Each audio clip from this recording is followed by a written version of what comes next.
So, Stephen, this is exciting new development. Why don't you tell us a little bit of what the vision was for the Maverick? We named the building after the guy in Top Gun. Actually, that was the first thing that came to mind. No, Margaret and Victoria, the two cross streets on the edge of the Civic Center here in Kitchener. So it's an interesting project. Fronting Margaret Ave, we sort of worked with staff to design what appeared to be a big old heritage home, but really it's stacked townhouses to kind of continue that streetscape up Margaret, and then Victoria Street again being a more of a corridor, six-story mid-rise mass. So yeah, a little bit of both. Right. And the idea was to make it affordable / attainable. Why don't you talk about a bit about that? Our business model is moved entirely to rental housing. So we work closely with CMHC and layer in as much energy efficiency, mid-market affordability, attainability. I guess it's overused these days, but CMHC's definition of affordable is what we hit, right? So roughly $300 to $500 below market. So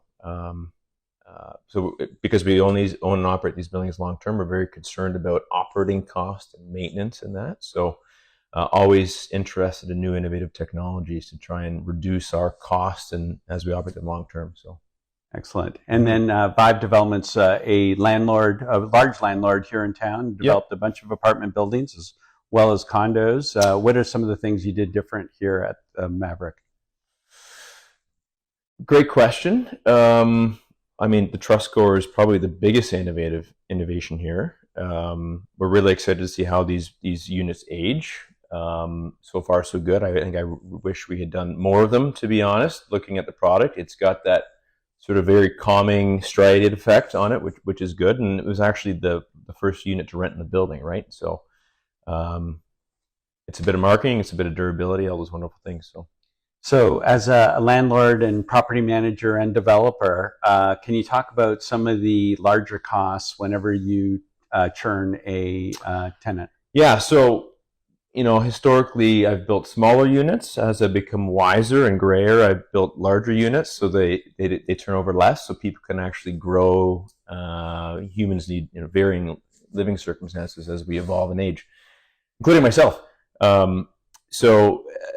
Bigger units is definitely the one thing, but operating costs are huge, right? So when we turn over a unit, we're repainting, damaging, caulking, there's the outdoor, etc., right? So when we can save a repaint and a refresh, not only do we save the capital cost of such work, coordinating it, but also it allows us to actually capitalize on what we call sort of the back-to-back lease. So someone moves out the last day of the month, the next resident moves in immediately after, right? So there's no downtime. It's a month revenue, right?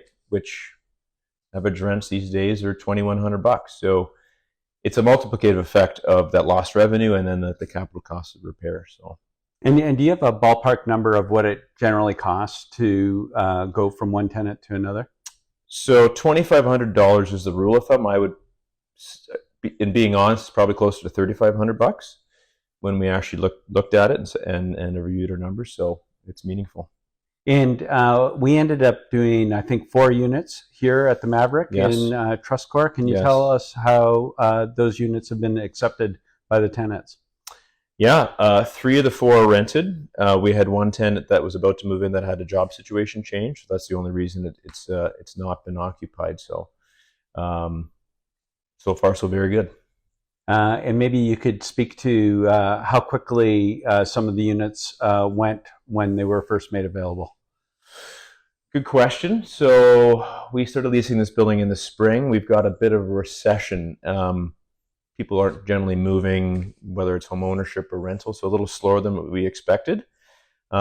Just due to limitations, again, heritage district, urban design, the building is a little bit fatter and stubbier. So the units are deeper, so they have a little bit more bedroom area, interior space, so they're larger, which generally speaking requires a larger rent. So it's that balancing act of trying to find enough space for people to stay, but also keeping it modest enough so that we can, people can afford it, right?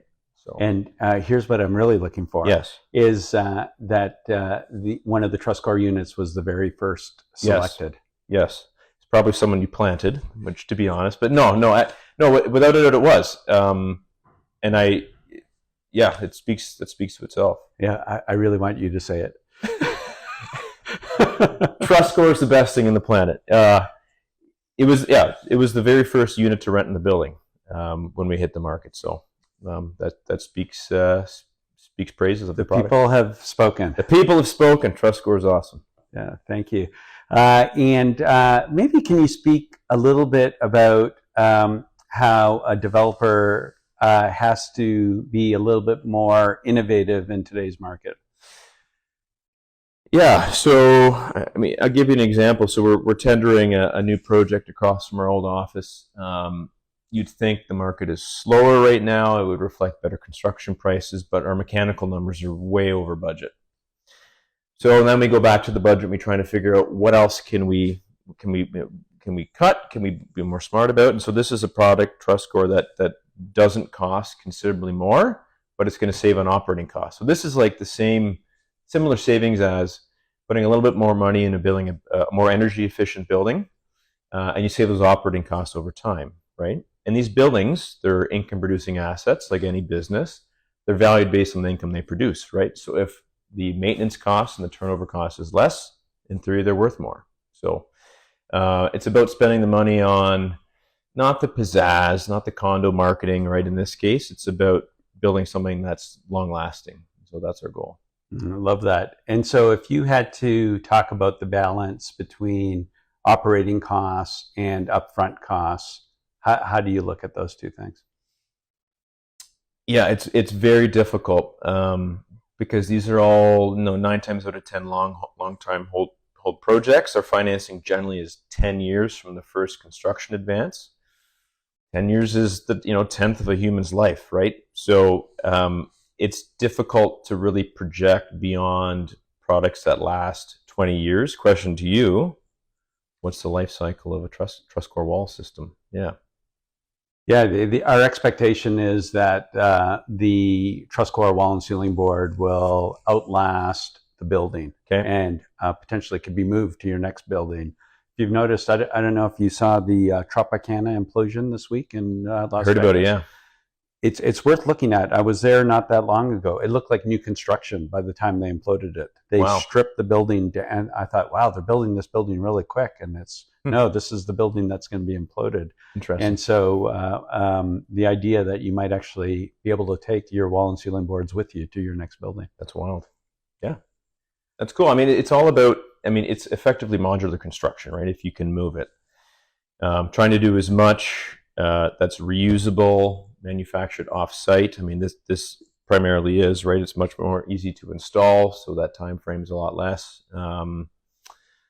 Spending more time up front designing, building in a climate-controlled environment, and then when it's on-site, there's way less waste, right? So like our modular precast buildings, it's the same logic applies to your wall system, right?